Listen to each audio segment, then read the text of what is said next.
Well, good evening. And for all of you joining us, just want to welcome you to this special Culture Care event, a conversation between Eugenia Leigh and EJ Koh.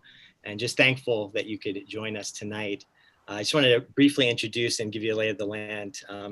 About 7 years ago, the painter and writer Mako Fujimura wrote a book called Culture Care.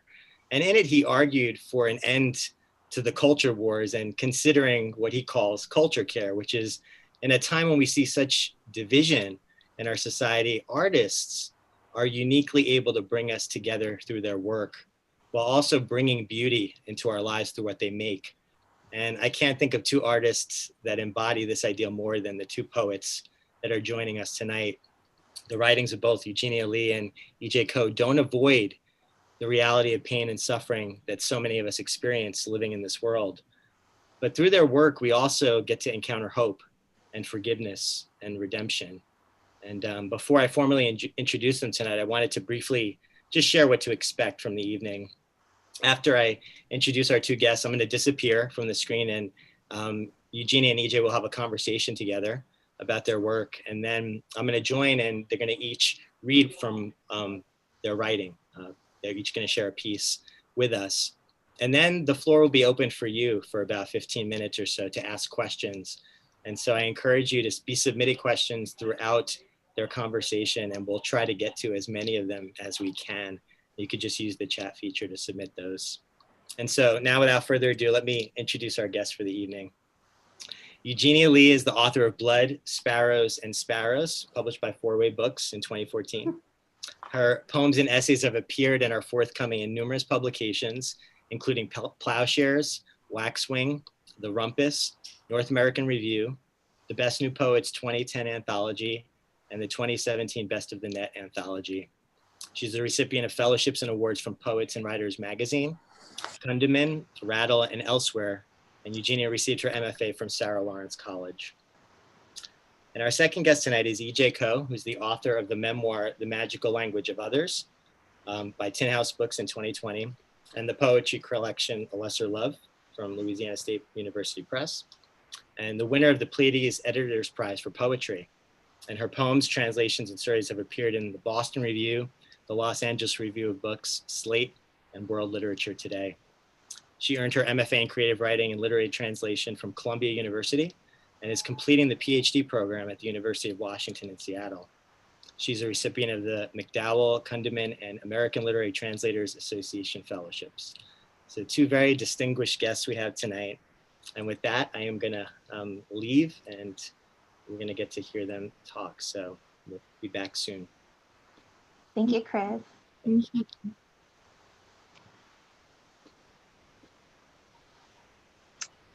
Hi, EJ. It's very strange to be on here and not see anybody else. It feels like kind of like a private conversation. I know, it's just unique. Yeah. Well, I guess first I want to say congratulations. Your memoir is it moved me so much. And not just because your mom reminded me very much of my own mother, but I think the way that you were able to access so much pain and so much emotion, but treat it with such care. Like, it never felt sentimental. It never felt like dramatic in a way that I think sometimes memoirs, did you hear that piercing sound? I didn't know what that was. But I felt like there was a very, very wise tone throughout your treatment of the characters and of the story itself. And I think the thing that really stood out to me the most was your descriptions of the ways that trauma becomes manifested in the physical body and in the way that we treat our bodies, and your own experience with your body as you were living through these very difficult years. And I guess I was wondering, as a writer, then now revisiting this trauma, revisiting a lot of this pain and this difficulty, what was the physical experience like for you as you wrote your memoir? Oh man, And by the way, thank you for making the time and to do this with me, Eugenia, and also reading the memoir and preparing for everything. And I just feel so lucky to be in conversation with you. I'm just a big reader of your poetry and your work, and I just know that we have so many connections, and I already feel a sisterhood with you. So thank you for doing this with me. I feel that too. Thank you. It was just a great opportunity, this conversation, to go back and read some of your old work and your other poems throughout the years. And I was thinking, oh, I don't want to cry today. Why is this? I have tissues. Can't give them to you, but I have them. I was like, oh man, these poems. But so thank you. And how writing this memoir and the physical experience of taking the trauma into the body. It's so interesting. When my father got that job offer, I was 14 years old, and by the time they moved, I was 15. And so years later, about 9 years later, when I reunited with them, they moved back and moved to Seattle, and I was in New York, sort of underwater at the time, and I came to Seattle to see them. I noticed that at the time we moved in together, I almost reverted back to being 14. Mm-hmm. The sensation was so odd and strange, and I could, even now I have difficulty describing it, but there was almost like an internal emotional clock inside me. And when they left, it stopped. There was, even as, let's say, the time outside passed and I got older and I had these new experiences, there were parts of me that never grew up and never really experienced very basic things with my parents and with my mother. So when we were together again, it was like trying to return and start again. And so there was quite a bit of maturing I had to do. And because I was so, and still am, very immature in some ways. I think, for instance, there's a poem I wrote, and it was a scene that almost made into the memoir, but it's the idea of when my mother asked me what I prefer or what I like to eat. That's a very common conversation, but there's this sort of little tick I have where she'll say, what was it that you liked, or was it this or that? And that illusion going into the gap between us, the absent in space of how much we actually have to try and get to know each other again.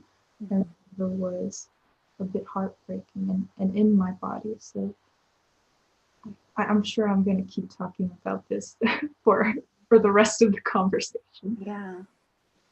That reminds me of something that my therapist told me, which is that trauma is, yeah, I know. I'm probably gonna talk about my therapist a lot. I would be, please, yeah. But she told me that trauma is a memory disorder. And whenever I feel very flooded by like that, the feelings of pain, like as if it's happening in real time, and I feel like the 14-year-old self, my therapist always stops me and she asks me, how old are you right now? And I have to say, oh yeah, right now I am 22. I am 14. Like I'm not, an older person. And it's just, I think having that as like a mental exercise was really helpful for me in allowing myself to be immature when I guess the occasion calls for it. Because, you're right. Like it is such a simple thing, right? A mother asking like, what was it that you like again? But I imagine that for you, and I apologize if I'm like speaking on your behalf, but I imagine that it's like that's such a painful question, you know, like, because the 14-year-old mind is saying, well, you should know, like, you're my mother, you should know what I want to eat. And I think I often have that experience with my own mother as well. But I appreciate you sharing that. And I appreciated that at the end of the memoir with the fish and with the mackerel, right?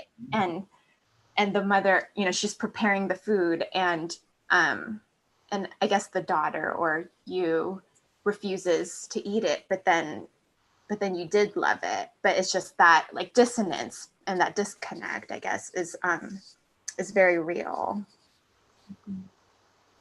And so I guess speaking of your mother and your family, have they read your memoir? And if yes, like how have they received it?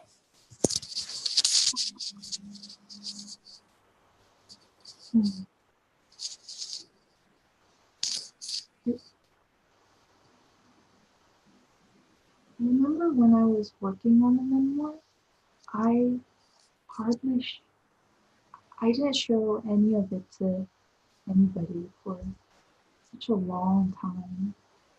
And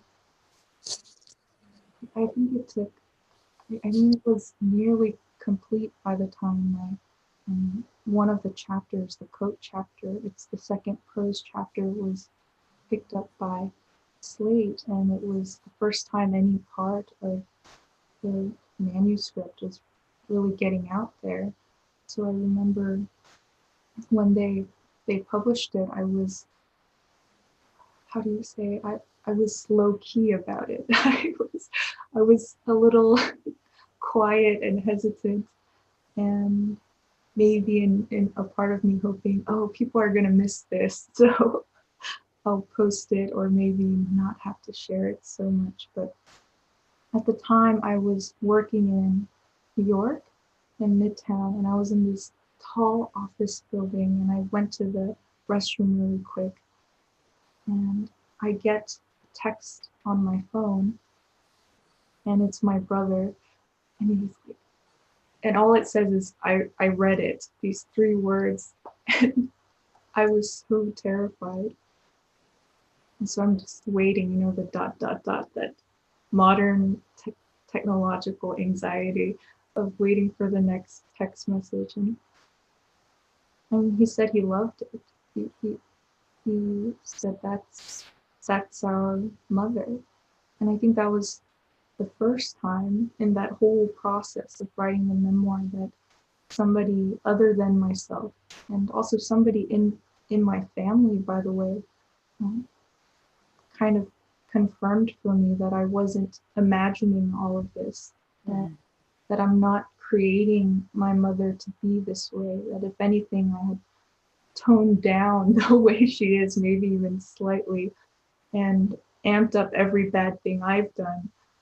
But more or less to hear, it was important for me, I think, to hear him say that sounds like our mother, and he's just glad that I wrote it. So that was the experience with my brother. My parents have copies of the memoir. I don't know if they've read it. I think my mom knows which letters are in because she's known that I've been translating. But one of my last readings for my book tour was in Seattle, and I ended with some of these smaller readings that were scattered throughout, and my mother joined me in one of them. And it was so funny. She showed up so dressed up and elegant and beautiful, you know, waving her hand and sort of welcoming, you know, ushering everyone in her seat. She's just a star, you know. It's really tough to not like see her. And after the reading, I remember the line to talk to her was longer than the line to do the book signing for me. And I thought, oh, that's so like my mom. You know, she's really a big personality. You know, she'll cry extra hard while I'm reading her letter, and then she'll be fine right away and be tickled by some little joke. But yeah, I think she hasn't read it super closely because of her English. She's probably going to have to wait until we have a Korean translation, but the content, and she's been a part of the process in some ways. And yeah, that's how it's been. They're they've been quite nice about the whole thing. Mm-hmm. If anything, as my parents, they're curious about it. They're just wondering. They're astonished, I think, that you can write something and somebody else wants to read it. to at the very simplest level. And I remember, I don't know if I can say this. It's okay. I was in a classroom, and somebody had asked me a similar question about dealing with my parents' reactions to the memoir. And if I were really, if I were completely honest, I would think that the memoir is, in some ways, it's so small compared to how many big and terrible things we've had to go through together, and things we've done to each other, and the things we're still working on. That sort of the scope of this memoir in comparison is sort of a little pause, I think. That's a good perspective to have, I think. And what is your experience like when your mother comes to like a reading? Or I was just, I think, I don't know if it's my own personal history, but when I read the part where you're at the residency in New Hampshire and you drove up with your mother, it was like watching a horror film for me. I was like, no, don't take your mom. And then to see her presence there, and the way that you capture the tension in the moments as you're up teaching the workshop that you're unprepared for, and your mother is there with the folder of blank sheets of paper, waving it like, do you need any more? And I was like, oh, I can picture this so clearly that I started to, I feel like, see flashes of my own mother. And I was like, now I'm conflating, and this is very triggering to me. But I guess I was just wondering, like, what is the experience like for you? Because I feel like you tell these stories and you treat them with such care. And I feel that you do accomplish what you say in the middle of the book, that you want your writing to be magnanimous. And I sense that even though we get the big personality of the mother and we get a lot of the traumas that she has caused, the book is so gentle toward her as well. And so I guess I'm wondering, when you invite her into these experiences that are yours, like that you've earned, and you have authority in these places, and to allow her big personality into those spaces, I guess I'm just wondering, like, what are you thinking? What are you hoping for? What are you afraid of?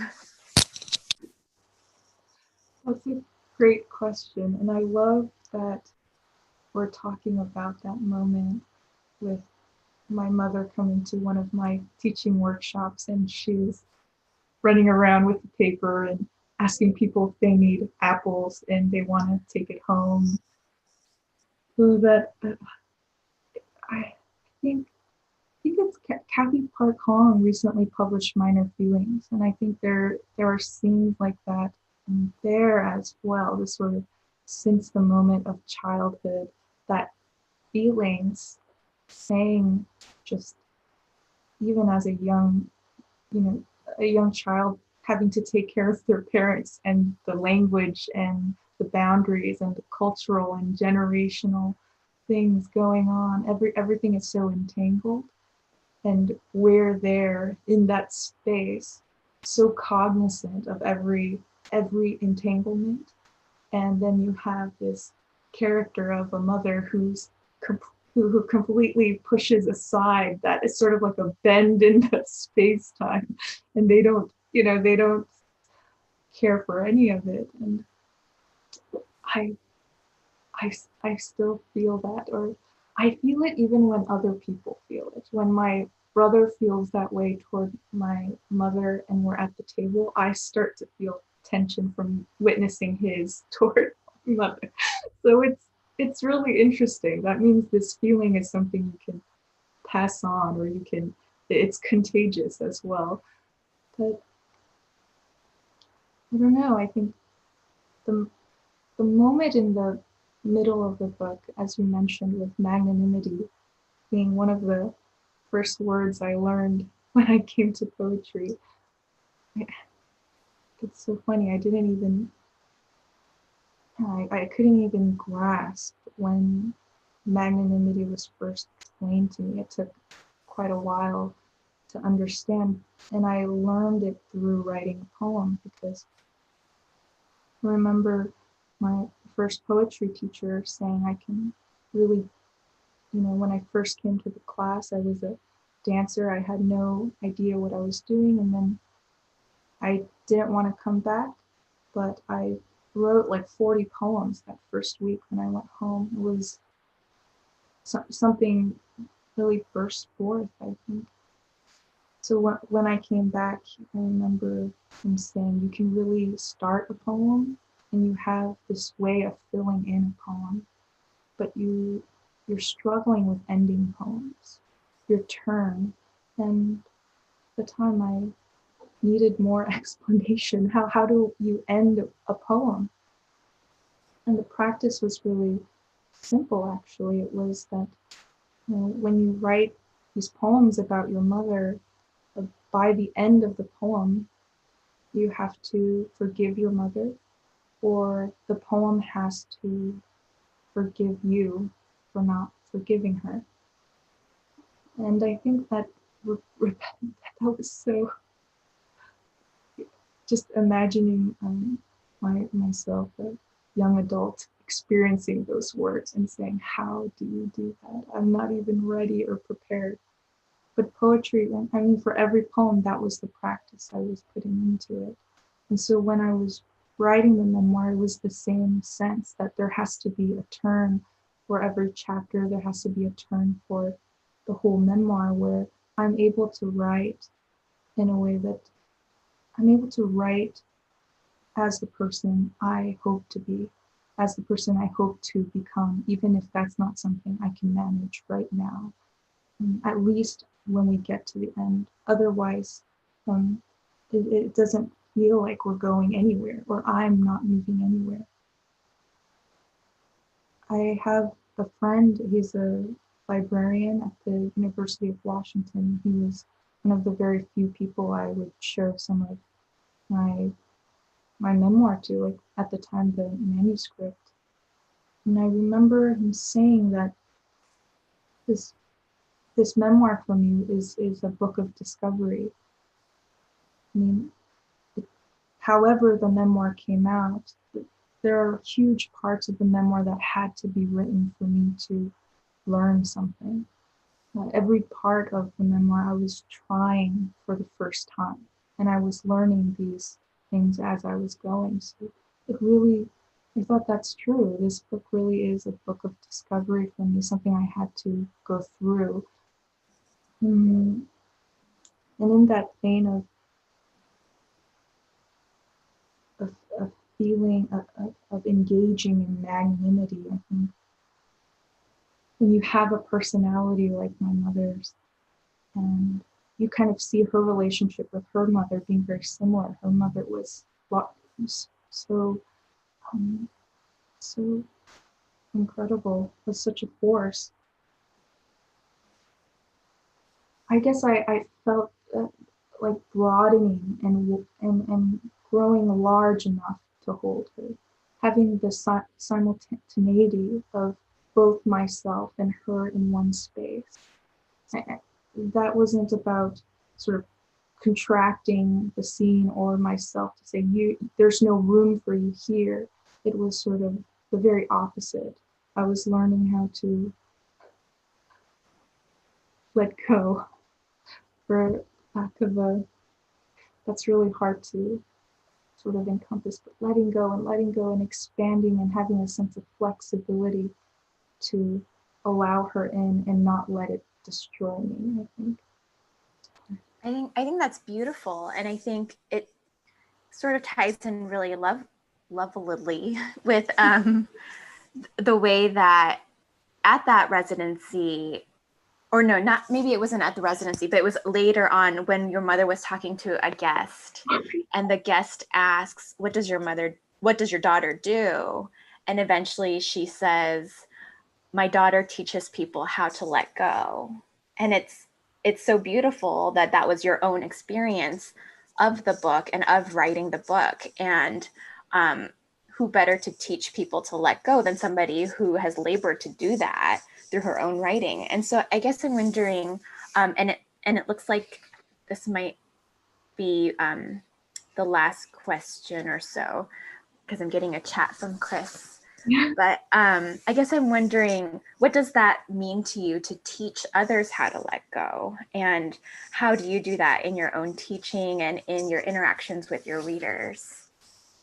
And, or maybe the first question is it true? Like, did you, because we don't really get your response when your mother tells the guest this, that my daughter teaches people how to let go. But I felt like it was such a beautiful moment, because I felt like in that moment, it seemed to me that the mother got it. Like, she gets what you do, you know, she gets the depth and the importance of the work that you do. And it was such a redemptive moment to me. And so I'm wondering what your experience of that is and what that means to you. Thank you. That's such a great question. Yeah, I remember being in my mother's house, and I remember her guests being over, and my mother loves, so the room is always filled with so much light, or whatever she can do to get light in the windows, extra lamps, extra reflecting things, that everything is clear, everything has to be glass or very white surfaces or pale surfaces to get. And I remember the room was just that way, and she had her guests over, and I remember her explaining to them what I do. And for me, I mean, I understood that her saying that my daughter's a poet, I mean, that wasn't translatable on me. It was because she's speaking in Korean with her guests, and there's something of that moment in which I'm translating her throughout the whole memoir. But when we see the way my mother is with her friends, and the way she talks about me and says who I am for herself, that's her translation. She's translating me to them and translating what I do. And so I really wanted her to have that too. And we get that from her letters, but to see her sort of take everything in and say what she feels is the most significant thing without saying the thing. She just teaches people how to let go. I really like that meaning too, so thank you. And in terms of how I bring that into, how I apply that to everyday life and to students, to friends and family, and to myself. And something that I talk about often is setting the table. And I don't know if have you heard of this before? I don't know if I've mentioned it to you. I learned it when I was at the Asian Educators Alliance in San Francisco a few years ago, and I loved it, and it stayed with me. I use it all the time, and in any atmosphere, it's my favorite thing. It's basically when you're in conversation with someone, or you have two opposing ideas, you set the table. And what that is you're imagining that there's a really large table before you. And that other idea or that person's argument, let's say, they can put that on the table. And you can always add things to the table. But you can never take things off the table. And something like that is so helpful when thinking of ideas that might oppose one another, but making room for that they might both be true at the same time. And so you're constantly setting the table. And that's really great for kind of talking about relationships with other people, talking about trying to settle arguments is really great. Trying to, I mean, I use it for translation sometimes, for understanding a word. I mean, how would you define Han? Let's say Han is something I talk about quite a bit. And you just add things to the table of what Han is without taking anything off. And then you're really allowed to sit back a bit and see the scope of what Han could be, to allow your sort of mind and heart to stretch with the definition. And so I really enjoy the concept. It's been very helpful. Wow, that's beautiful. Thank you for that. Mm-hmm. If Chris is okay with me asking more questions, I can ask questions all night, but I'm not sure if he wanted to. He says, yes, it's okay to ask more questions. So I guess with the idea of setting the table, and especially with regard to translation, and I guess I want to go back a little bit to what you said about having to translate your mother, not just her letters, but her mannerisms, her language, the way that she speaks. My Korean isn't very good, but I have like an elementary level. I was able to read the letters. And I think the thing that was really striking to me was how true you were to the Korean idioms and the literal way of saying things in Korean. And just your descriptions were, you weren't trying to translate it for a white audience. It didn't feel like it felt more like you were trying to just say in English what we say in Korean, or what, like even just the shape of like tuk, like in tteokguk, like rice cake, like the oval shaped rice cake. I was like, it's an oval, but it never occurred to me that it's an oval shape. But you're able to just describe things so authentically that we don't lose the Korean. And I thought that was so beautiful. And I guess I'm wondering what was that choice, or what was kind of the thought process behind that? I'm so enamored with you, Eugenia. This is a great conversation, and these questions are wonderful. And it makes me just want to eat up that question. It's so delicious and so great and rejuvenating.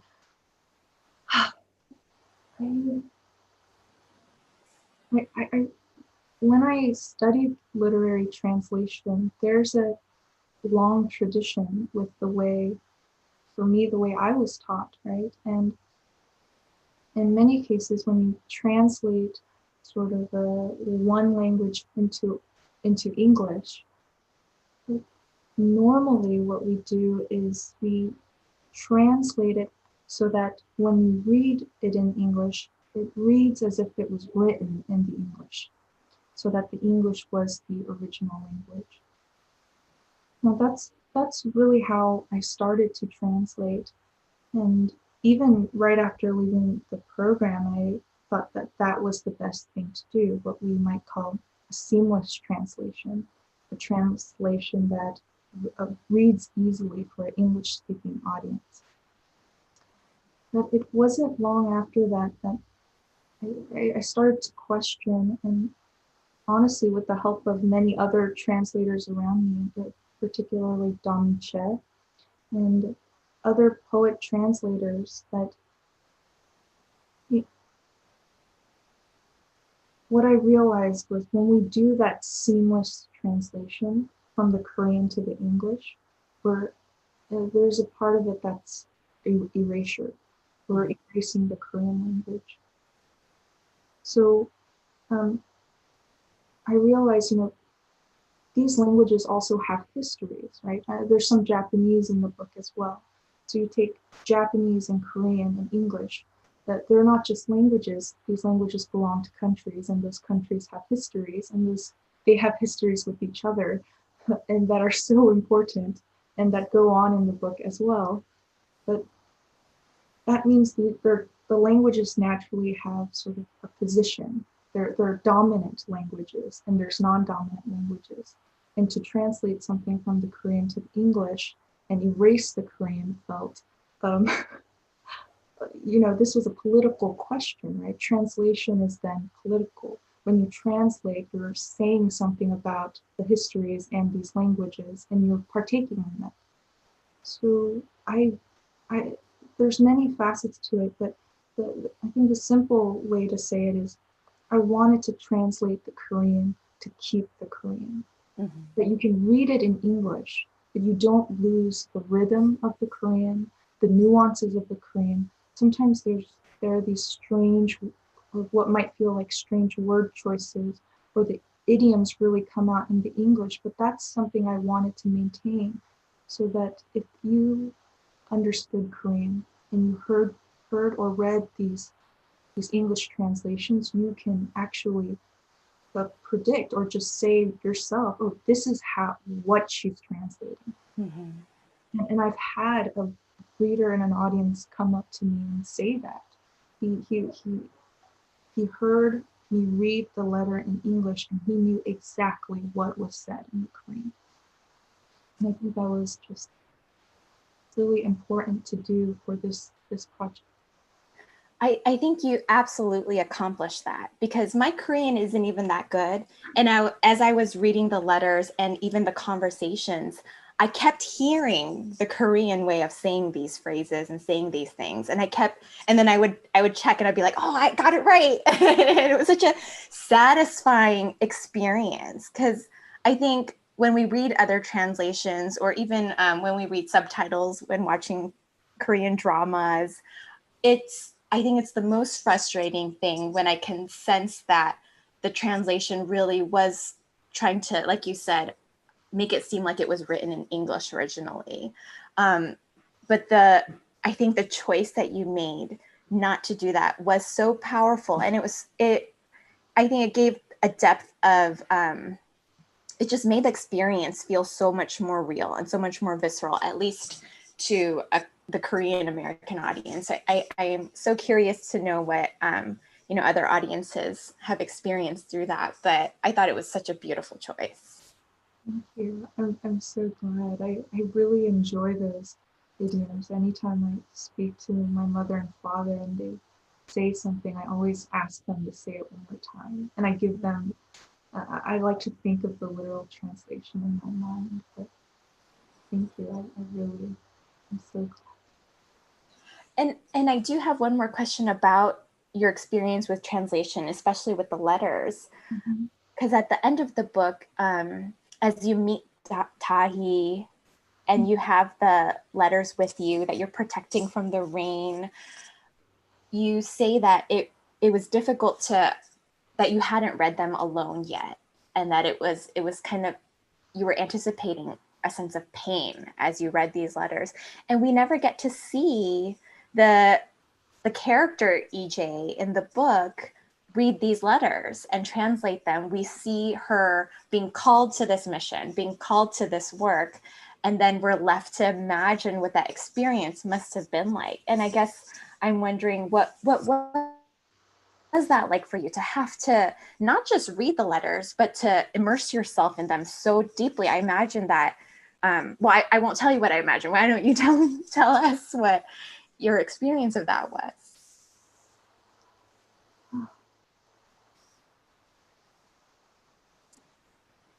So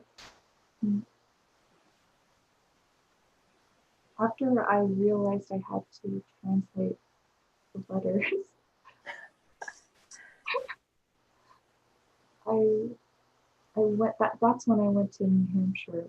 That was when I went to McDowell, and then we had some time in a cabin with no Wi-Fi or connection to anywhere. They sort of put you in the middle of the forest, which is really, was a really, I think it was a good place to be so when I would first translate the letters. I think there were so many things happening at once. In a moment as simple as me picking up her letter in the cabin and reading it for the first time since I was young and I was in Davis. Well, one thing is that some of the letters have watermarks all over them, so the ink is a little smudged.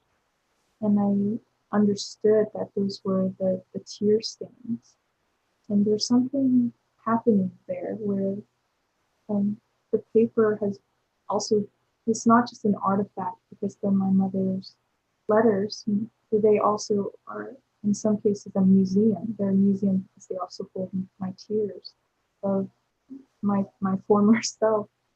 And I remember when I saw those tear marks, and I can tell sort of which words would have made me cry and would have upset me to hear. And they're always the kindest words. And it's never the like really devastating news. With that, I feel like there's a hardening and solidifying, but it's always the really sweet things that were said that sort of untethered me, I think. And so I was reading I was reading the letter, seeing my younger self read the letter as I was reading the letter. And the emotions were many times over, right? Because it's her emotions, that the younger version of me, it's her emotions. And then it's slammed into me now, who has done so much work to not feel them. And so you get this sense of distance, being closed so violently and so quickly and spontaneously.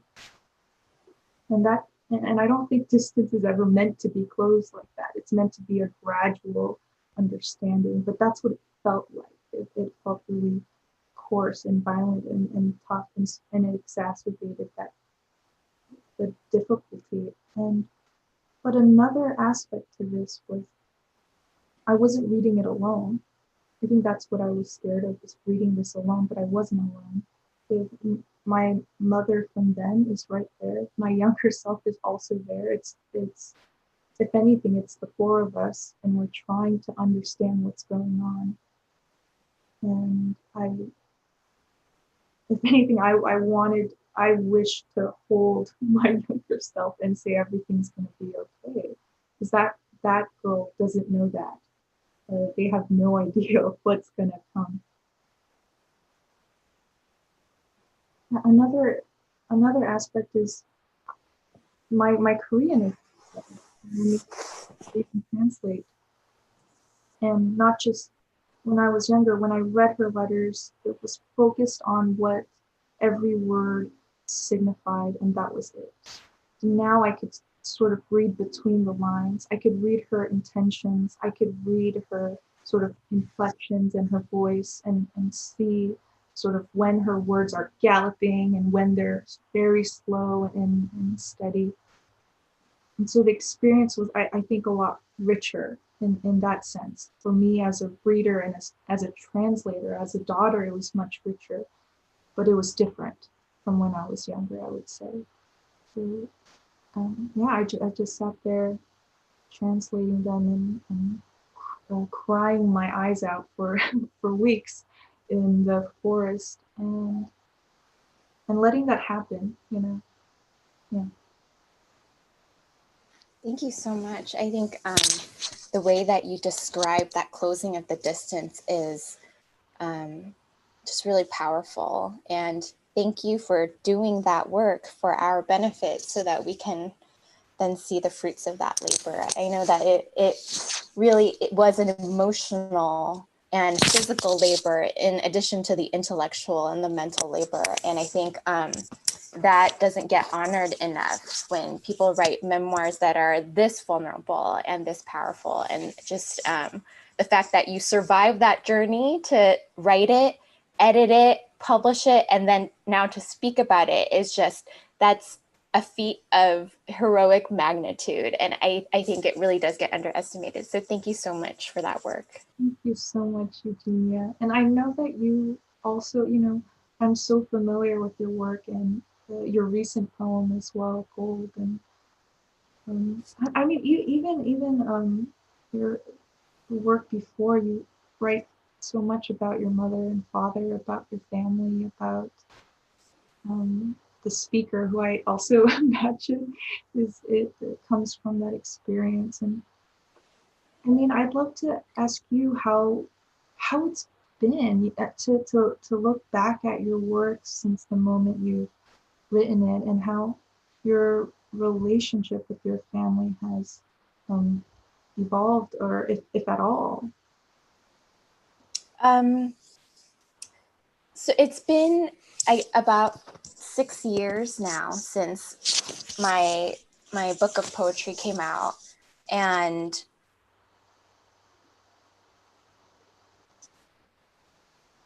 my relationship with my family has evolved quite a bit.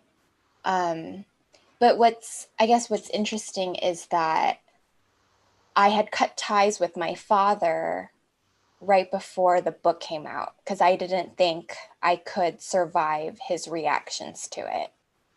He had already been sort of harassing me when in the first early stages, when I was publishing poems on the internet and they were easily found. He was my biggest Twitter troll. He would troll me on Twitter, and so I chose to cut off that relationship before the book came out. And I hadn't spoken to him since, until very recently. He emerged. Because he's very sick, and I think I'm still trying to process, like, what does it mean that I made this book kind of without his blessing? And what does it mean that I'm telling these stories?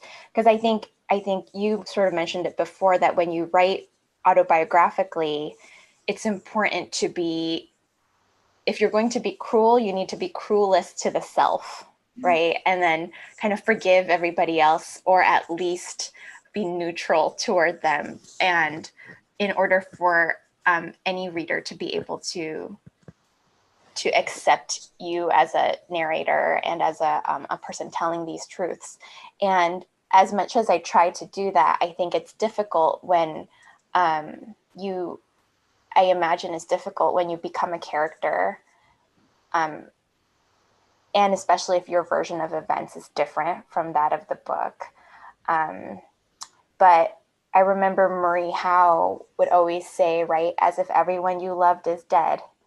And I think that's sort of like the hardest thing now. It was easier to do when I felt like I had nothing to lose and I felt cut off from everybody I loved. But I'm married now and I have a son, and I think, and to have my beautiful in-laws who are just lovely people, I think has been the hardest hurdle, actually, because I know they're not dead, and I want them to want to read what I write. I want them to approve of it in a way that I didn't care about my own family, and to have to kind of retranslate, like, what does it mean now to write as if everybody I love is dead? Like, what does that look like? I think has been the biggest struggle lately. But so it's slow, but it's starting to come out, and I appreciate that you included me in your folio in Pleiades. So thank you.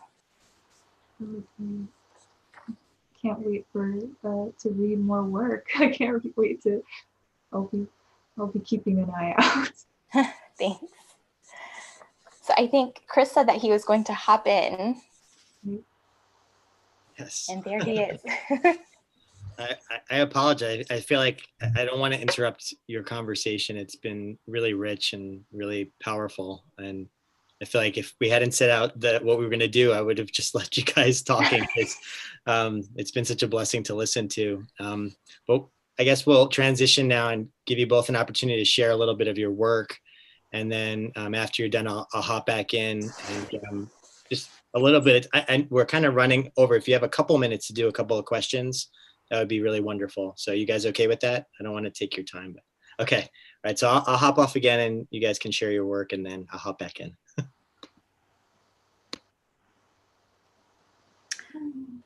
I'll just read one poem and then I'll let you take over and read what you will read. And I'll just read the poem that you published in Pleiades. So in case anybody watching doesn't know, EJ Koh curated a folio of Korean American women poets in I think it's the latest issue of Pleiades. And I still haven't received my copy. I might just purchase one because I know that they've been having issues with the mail. Because I'm so curious for you right away. No, I'll just purchase one, and it's good to support literary magazines. And so I'll just read the poem that you published there, and it's called Gold. Gold. I've become the kind of creature who, on Sundays, fills 7 small boxes with a bevy of pills to stick it out another week. When will I be fixed enough to hear my kids scream without tearing my father's phantom hands off me? How do demons, decades gone now, still ravage me? Tell me I am not the thing my children will have to survive. Tell me the mob I inherited will not touch my son. Yes, the cavalcade of all that's tried to kill me may forever raid my brain, but know this. In my mother's first language, the word for fracture, for crack, is the same as the word for gold. Every Thursday, for 21 months before my son was born, a doctor trained me to put the gun down and write. I understand. I am one of the lucky ones. Oh, thank you for reading it. I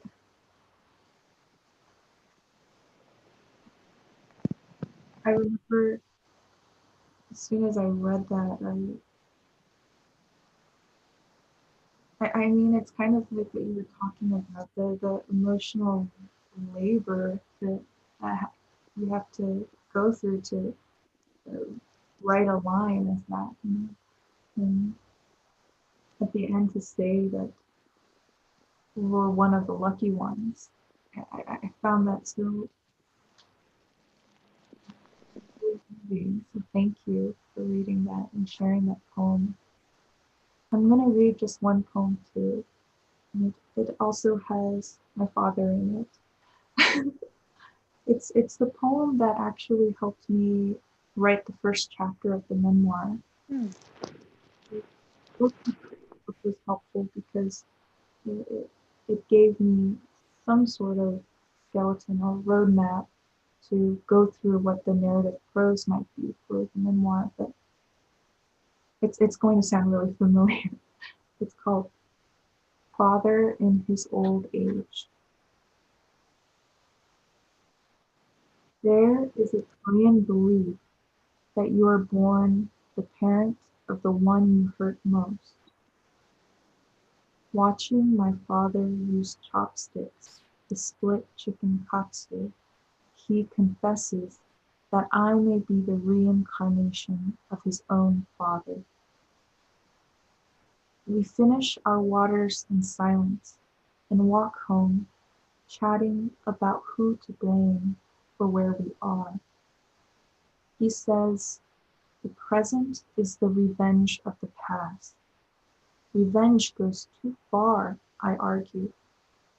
And in our unhappiness, we both want to know we cannot pay enough. pain becomes meaning. After this life, I fear I'll never meet him again. Thank you so much for reading that poem. Because I have it right here.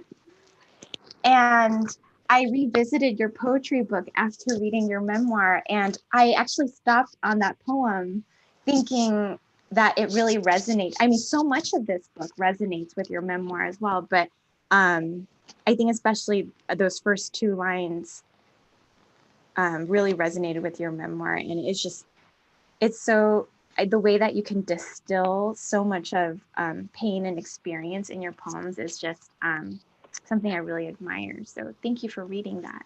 Thank you, Eugenia. Thank you. Thank you both for sharing some of your work with us. Yeah, two pieces I'm familiar with as well. So I was reading along with mine. And I actually got a copy of the Pleiades. So the mail does work. It just takes a long time when you order. Your copy will come, Eugenia.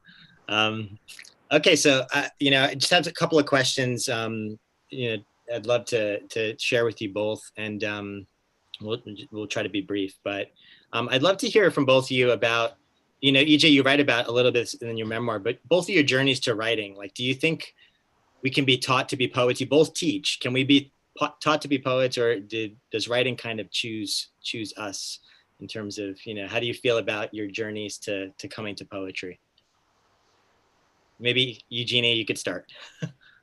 I do think that you can be taught to be a poet. I know some people don't think that, but I was a terrible writer when I first started out. I really think that I was lucky enough to have some good teachers who would say, the feeling is there, but you really need to learn the craft. And here are all the elements of craft that I want you to visit, and all the filters through which you need to look at your poem, and all the tools you need to sculpt it. And I'm grateful people sat with me to give me those tools. And I think if someone is willing to learn those tools, they can be a poet. That's encouraging. How about you, EJ? Do you agree? I think so. And to add something small to that is considering what poetry is outside of what we know as poetry. So, for me, I like to climb, and I go on these long walks, and those things have become as big a part of writing my poems as sort of just sitting down and thinking about it. And so I think you're thinking and writing about poetry as you do other things as well. And for me, coming to poetry almost as after trying to become a K-pop star or becoming having a dance crew right in Los Angeles. It it added something to my poetry. It added a playfulness with space, with blocking, with choreography, with the interest in buildings and the way things are can add architecture to your poetry. I think there's so many elements that come to it just from a life that's lived. So. That's helpful and encouraging as well. So a couple of months ago, Eugenia, we don't talk very often, but I do follow your social media pretty religiously. And so I remember you posting that somebody actually used your poem, and they were speaking and they used your poem in I don't know if it was a sermon or somebody was basically quoting a poem that you had written.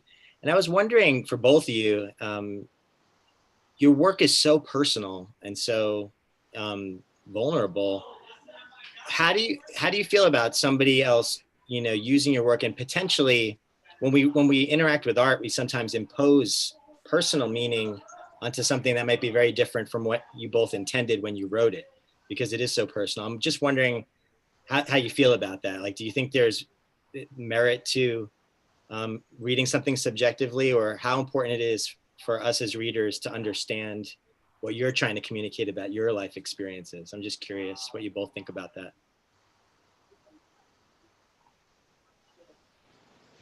Well, I'm a firm believer that once the piece that you've written reaches the reader, it no longer belongs to you. It belongs to the reader. And I don't have authority over their experience of that piece. And I want for the reader and the piece to evolve without me. I think that is something that I actually love. And if somebody is able to read into a poem something that I didn't intend, that was meaningful to them, that that some, you know, spirit kind of met them through that and had an interaction that was so separate from me, I welcome that. And I think that's sometimes part of the beauty of something that I love about the work. Mm, mm.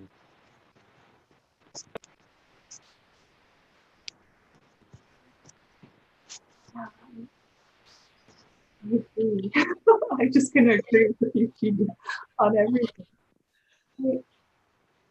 I think that's really interesting, and at least in my experience, it's been the other way around. Actually, it's me not knowing what I've done and what has come out, and somebody else being able to identify that and and having insight.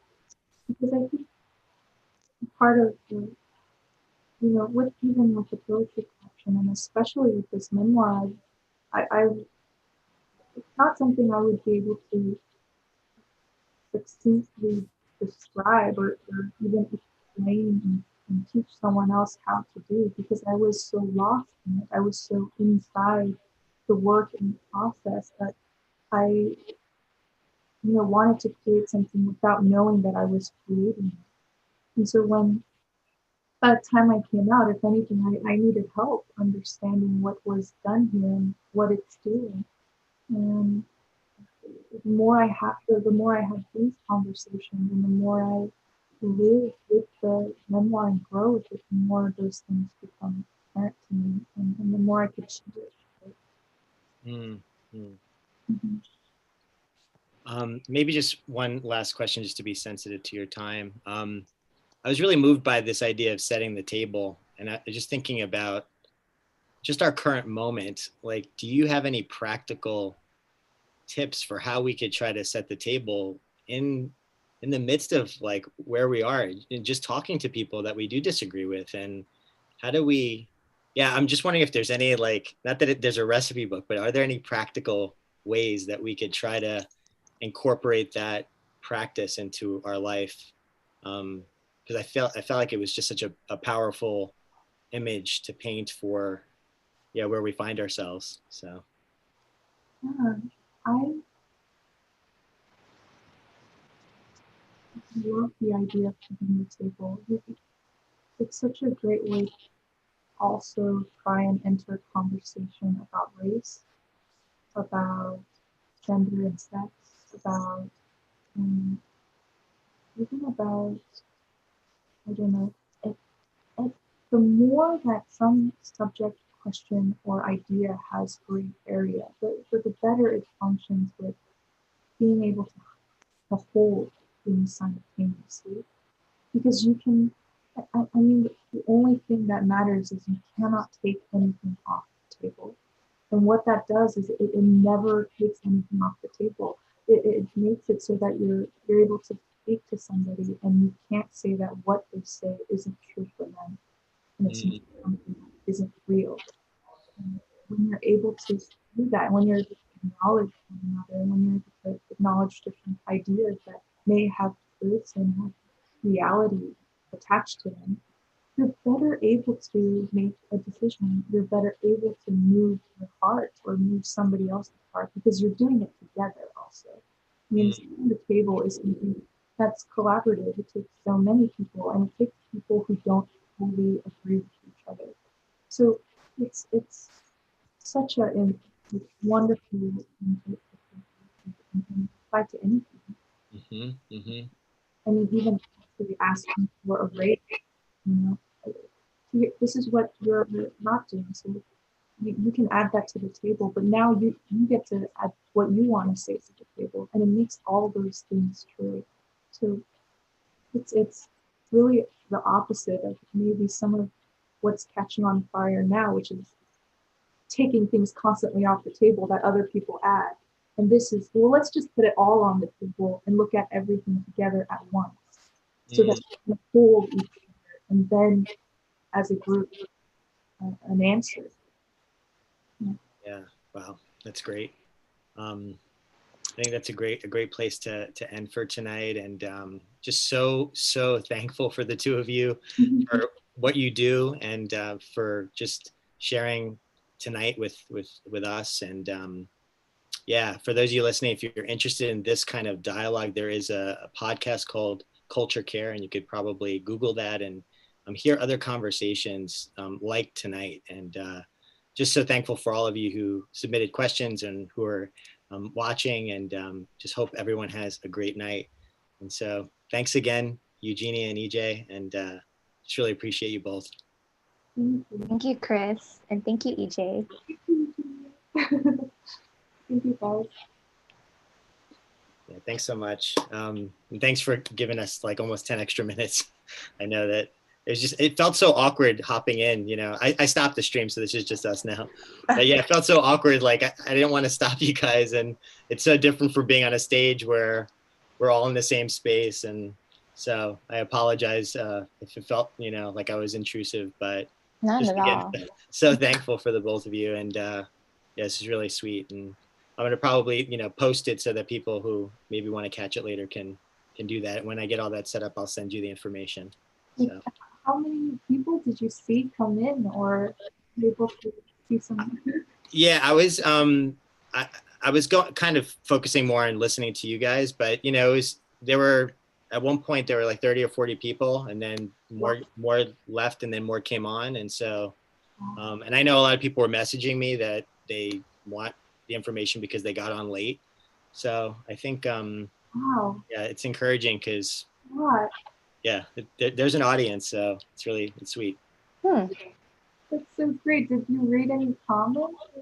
Yeah, so I read some of the questions were submitted. Somebody said that they were getting goosebumps when you read your poems, and were, you know, people were moved to tears by just hearing your stories.